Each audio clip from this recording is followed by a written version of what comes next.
ورحمۃ اللہ وبرکاتہ ناظرین، آج میں جو حدیث آپ کو پڑھ کے سنا رہی ہوں اس کا دوسرا پیج ہے۔ بندے اس بات پر یقین رکھے کہ اللہ تعالیٰ اس کے ہر فعل، ہر خیال، کسی بات کا کوئی پہلو پوشہ نہیں۔ لوگ اگر صرف اس کے ظاہر کو دیکھیں تو اللہ تعالیٰ اسے دیکھے۔ جس نے یہ بات سمجھے، اس کے دل پر آئے، اس کا ظاہر راستہ ہوتا ہے۔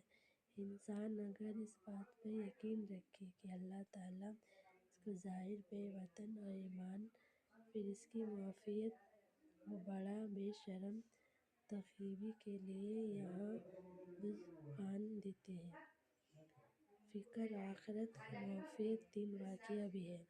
حضرت عمر رضی اللہ صلی اللہ علیہ وسلم نے فرمایا کہ میں باغ میں گیا تو حضرت عمر رضی اللہ عنہ عمر فارغ تھے۔ آواز سنی، ہم ان دونوں کے درمیان ایک دیوار حائل تھی۔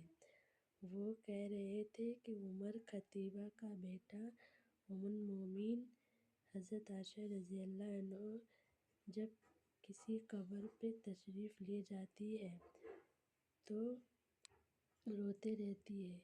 ان کی جتنے قبر پہ روتی رہتی ہیں۔ اس آپ کی خدمت میں عرض کی ہے، جنت اور دوزخ آپ کا اتنا ہی روتا ہے جتنا قبر پہ روتے ہیں۔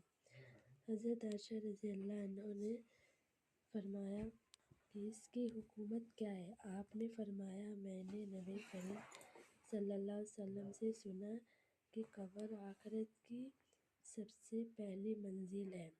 اگر قبر والے نے اس کی برکت پا لی، قیامت کا معاملہ آسان۔ اگر اس میں پانی ہو تو بات کا منافع سب زیادہ ہے۔ حضور صلی اللہ علیہ وسلم نے فرمایا کہ میں نے قبر سے زیادہ لوہک منظر کوئی نہیں دیکھا۔ حضرت عمر رضی اللہ عنہ صلی اللہ علیہ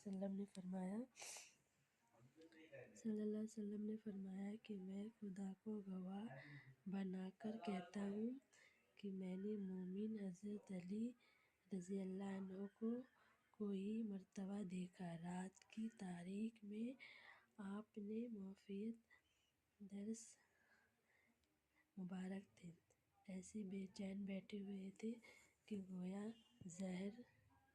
زہر ملا سانپ ڈس لیا ہوا ہے۔ آپ غم کے مارے طرح